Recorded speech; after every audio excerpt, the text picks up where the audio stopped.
Hey everyone, and welcome back for another deep dive. Um, We know a lot of you are interested in men's rights and that whole red pill philosophy, yeah. especially, understanding those kind of like unspoken covert contracts, right? Okay. Those expectations that society has for men. Hmm.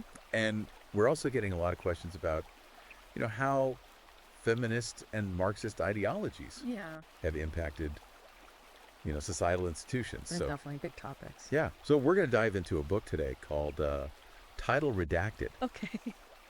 which seems to be resonating with a lot of men who, feel disenfranchised by modern society. Yeah, definitely. And it's pretty direct. It's pretty thought provoking. It doesn't shy away from anything. No, Yeah. no, it doesn't. Yeah. So, our mission in this deep dive, I guess, is to unpack That's some of great. the book's core arguments about gender roles and societal expectations, Okay. and the impact of feminist ideology. But we're also going to encourage you to think critically Yeah. about what you hear. We want to equip you with the information, context, to draw your own conclusions. Mm-hmm. So let's jump in. Let's do it. One of the book's central arguments is that this push for enforced equality Okay.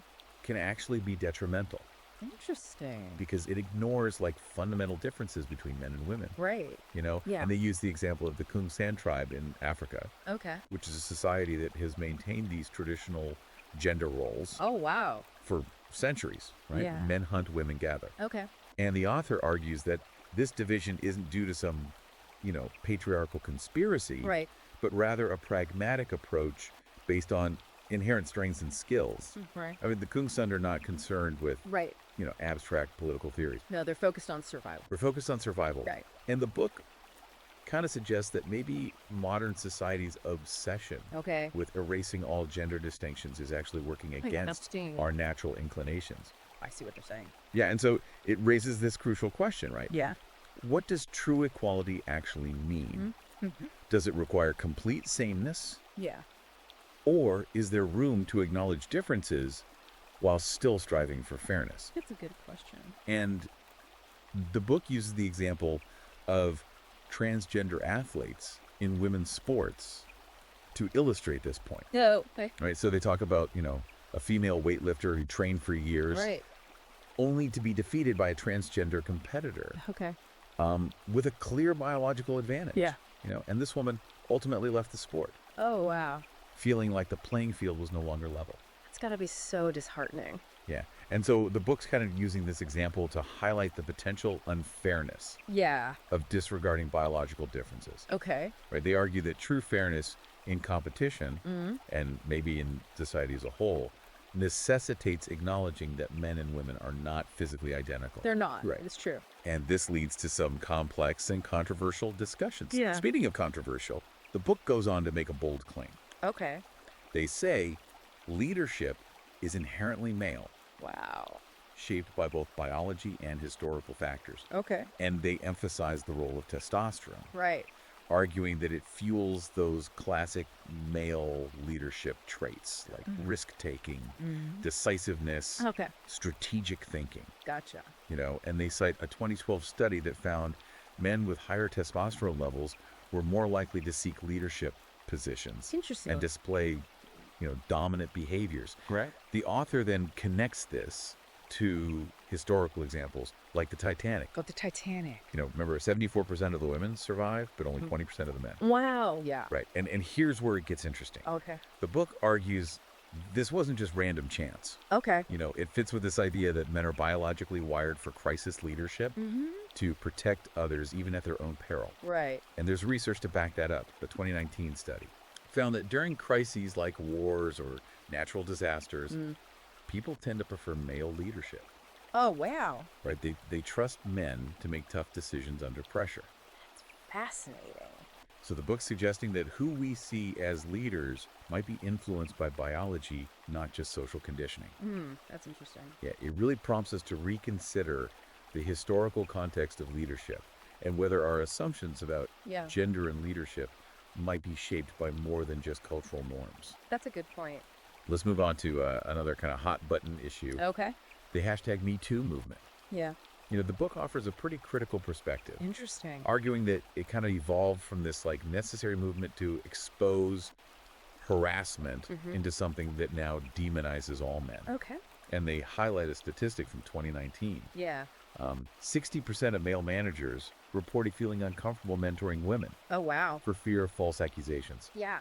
So the book is suggesting that while the movement aimed to, hold abusers accountable, Right. it's also created this atmosphere of fear and mistrust, Yeah. where even innocent interactions between men and women are fraught with risk. Absolutely. Right. And this kind of ties back into that idea of covert contracts. Yeah. The book's suggesting men are increasingly unsure of what's expected of them Yeah. when interacting with women. That's a good point. Right. It raises questions about the intended versus actual consequences of social movements. Did the pursuit of justice in one area inadvertently create injustices in another? That's a great question. It's definitely something to consider. Yeah. And the book doesn't stop there. Okay. They introduce this concept of the invisible male, Okay. arguing that men's contributions to society are increasingly overlooked Right. while women's achievements are celebrated. Where the author's arguing that men are expected to be these stoic providers, Yeah. shouldering burdens without complaint. But then their sacrifices are taken for granted and their struggles are ignored. That's a good point. And this resonates with your interest in covert contracts, right? Well, yeah, There's definitely. this unspoken expectation that men work hard, provide for their families, and remain stoic in the face of challenges. Yeah, exactly. Right. And the book is saying that this covert contract is becoming increasingly burdensome for men, Yeah. especially as societal norms shift. Especially a societal norm shift, exactly. Yeah. And the book uses the film Fight Club to illustrate this point, Oh, Fight Club. Interesting. highlighting, the protagonist's struggle to reclaim his masculinity Yeah. in a world that seems to devalue traditional male roles. Oh, I see. They're arguing that this feeling of being invisible, Yeah. of having your contributions overlooked, is a source of deep frustration for many men. Right. And it feeds into that sense of being trapped by a covert contract they never explicitly agreed to. Exactly. So let's talk about another major theme. The author's critique of feminism Okay. and what he perceives as a double standard Gotcha. regarding accountability, Okay. right? The book argues that feminism often perpetuates inequality by holding women to lower standards of accountability. Okay. And for example, they cite the statistic that 10% of sexual assault accusations are false, Wow. based on data from the National Registry of Exonerations. Okay.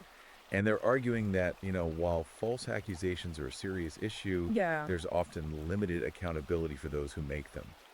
While men's lives can be irrevocably damaged by even a single unsubstantiated claim. That's a good point. Right. And this connects back to that vulnerability many men feel, Yeah. especially in the wake of this #MeToo movement. Yeah, for sure. Right. The author suggests that feminist ideology sometimes encourages a sense of female entitlement, Okay. where women are taught to expect special treatment without necessarily taking full responsibility for their actions. Oh, interesting. They give the example of a veteran returning from Iraq who struggles to find work, while women are often given preferential treatment in hiring. Right. And so this, according to the author, highlights how feminism might inadvertently create a system Yeah. that disadvantages men even in areas where they've made significant sacrifices. That's a really good point. And this leads us to your interest in the family court system. Yeah. The book dives into divorce and child custody, Okay. claiming the system is inherently biased against men. Oh, wow. The author shares anecdotes of men working long hours to provide for their families, Right. only to be labeled deadbeat dads during divorce proceedings Oh, jeez. and burdened with, exorbitant child support payments. Yeah. There's this heartbreaking story about a man named John Oh, no. who, despite tirelessly supporting his children, was stripped of his rights and financially crippled by child support. That's awful. The book highlights the statistic that men win only 10-15% of contested custody cases, Wow. suggesting that the courts might be predisposed to favor mothers, Yeah. even when fathers are equally capable and loving. That's tough. It paints a rather grim picture. Yeah, it does. And it gets even more intense when discussing hypergamy. Okay. Hypergamy is described in the book as like this hardwired female instinct to seek higher status partners, Okay. driven by a desire for security and resources. Gotcha. And the book uses interesting examples to illustrate this. Yeah.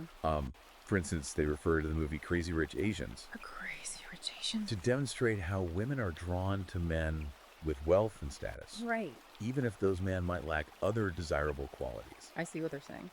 The author shares anecdotes of men dumped by their partners for not receiving promotions Oh, wow. or being wealthy enough. Ouch. It even mentions the wife of a CEO who left him for a billionaire. Oh, my gosh. Begs the question, how much is ever enough? Right. Right. The book suggests that in the modern dating landscape, Yeah. men face immense pressure to achieve financial success, Yeah. not just for themselves, but to meet the expectations of women, Right. driven by this primal desire for upward mobility. I see. And it's a challenging concept to process, Yeah. especially for men already feeling disenfranchised by societal expectations. That's true. The book then targets gender quotas in the workplace, Okay. arguing they prioritize gender over merit Yeah. and often lead to negative consequences. Gotcha. They share an example of a tech company that implemented gender quotas Okay. and subsequently experienced a decline in innovation and employee morale. Oh, wow. The author suggests that prioritizing diversity over competence can backfire, Interesting. harming both the company and its employees. Right. The book also highlights the glass cliff phenomenon, Oh, yeah. The glass cliff. where women are promoted to leadership positions during crises, Right. setting them up for failure and making them scapegoats when things inevitably go wrong. Yeah. There's a striking statistic from a 2021 Harvard Business Review study that found that companies with gender quotas experience a 15% decline in productivity. Wow. And the book uses this research to support its claim that gender quotas often do more harm than good to companies. Yeah. Right? It's another controversial topic. Sure. But the book argues that these policies create resentment among male employees Yeah. and ultimately undermine their intended goals. Right. Let's shift our focus to a deeply personal topic for many men, the mental health crisis. Okay. The book argues that society often overlooks men's mental health struggles, Right. dismissing them as weakness or something they should simply man up and handle on their own. Yeah. Man up. They use the phrase silent suffering syndrome to describe this phenomenon, Okay. emphasizing how men are often conditioned to suppress their emotions and suffer in silence. Yeah. That's a good point. The book shares the statistic that men are 3 times more likely to experience mental health decline Wow.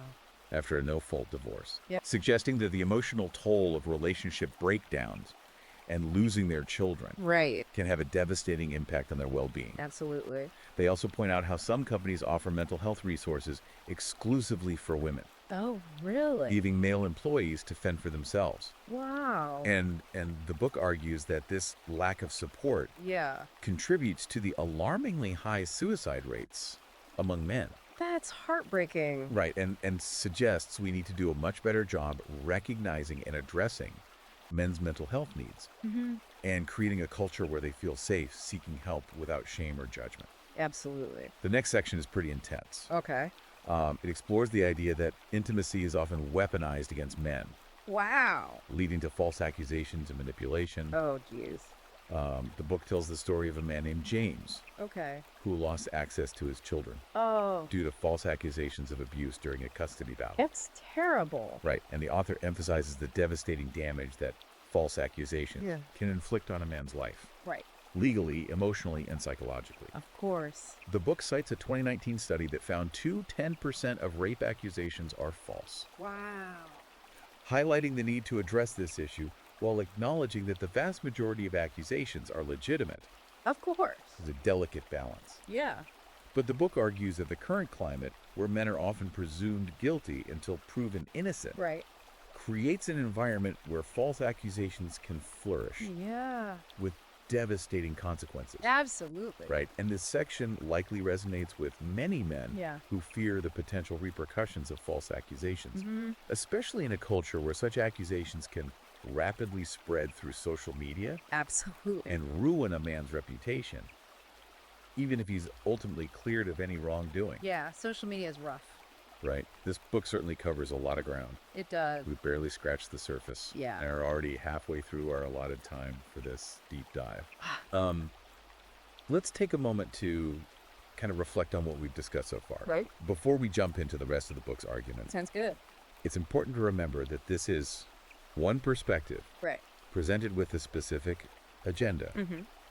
As we go forward, let's keep thinking critically about the ideas presented Yeah. and consider their implications within the larger context of our societal discussions about gender roles and expectations. Absolutely. I mean, it can be a lot to process, right? Yeah. Especially given the emotional weight these topics carry. For sure.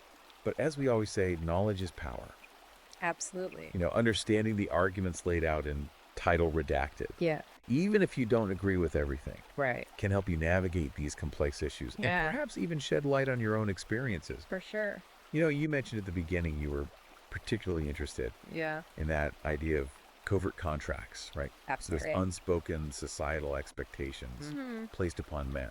And the book really digs into how those can be both beneficial and burdensome. They can, yeah. Right. It's like a double-edged sword. They can provide a sense of purpose Yeah. and direction, Yeah. but as societal norms evolve, Right. some of those expectations can start to feel outdated, Yeah. even unfair. For sure. And the book argues that many men feel trapped by these shifting expectations, uncertain about how to navigate the new rules of the game. Absolutely. It's like walking a tightrope, Yeah. right? It is. Finding that balance is key. Mhm. And I think this book, regardless of whether you agree with all its conclusions, Right. it encourages a more nuanced and open conversation Yeah. about gender roles and expectations. It does. I think the book's exploration of the mental health crisis Yeah. among men is particularly relevant. Is. That statistic about men being 3 times more likely Yeah. to experience a decline in mental health after a no-fault divorce. That's huge. That's huge. That's alarming. It really highlights the need for more open and honest conversations Right. about men's emotional well-being. As the book points out, society often dismisses men's struggles, Yeah. telling them to simply man up Man up. and suppress their emotions. Right. And that kind of dismissive attitude can be incredibly damaging, It is. right? Creating a culture where men feel comfortable seeking help Yeah. and expressing their emotions without shame or judgment is crucial. It's so important. So where do we go from here? That's the question. Title Redacted offers a lot to consider. It does. It challenges us to question our assumptions about gender equality, Yeah. the very fabric of modern society. The big questions. I think the most important takeaway is to keep the conversation going. Yeah. Right? Don't just accept what you hear at face value. Absolutely. Do your own research. Consider different perspectives. Yeah. And come to your own conclusions. All you can do. If you're interested in exploring these ideas further, Yeah. you can find Title Redacted on Amazon Kindle and Google Play Books. Awesome. It's a thought-provoking read It is. that will challenge you to think critically about the issues we've discussed today. For sure. Remember, critical thinking is key, It is. right? Engage with the material, Yeah. question the assumptions, Absolutely. and form your own informed opinions. That's the goal. Well, this has been quite the deep dive. It has. Thank you for joining us on this exploration of Title Redacted. Appreciate it. We hope you found it insightful and thought-provoking. Yeah. Until next time, keep learning, keep questioning, and keep striving for a better understanding of this complex world we live in. Couldn't have said it better myself.